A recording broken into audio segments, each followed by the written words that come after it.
એક પણ ભાજપના નેતાની ખબર જ નથી 5 વર્ષ ક્યાં ગયા, તો એ શું કામ મત માગે છે? કે હું તો અહીં આવતા હવે પાયલબેન મારી પહેલા બોલ્યા છે, લગભગ એને એનું કામ જ ગણાવ્યું છે.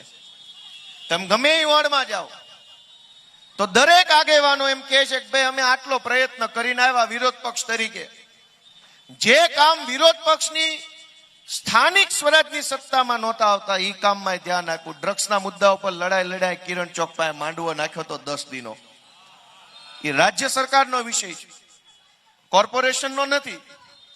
પણ સરકાર રાજ્યનો વિષય હોય કે અહીં નો હોય, નાગરિક તો ગુજરાતના છીએ ને, તો અમે સમજી વિચારીને એ મુદ્દા ઉપર પણ લડાઈ લડ્યા. અમે અમારા બધા કામ ગણાવીએ છીએ લોકોની વચ્ચે. ભાજપમાં 2 ખટારા નેતા ઉતાર્યા છે સુરતમાં,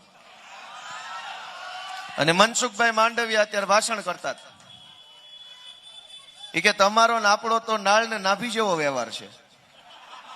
સાંભળ્યું એને ભાષણ? સાંભળ્યું કોઈએ? છોકરો જન્મે એટલે નાળ આવે, એ નાભી સાથે જોડાયેલી હોય.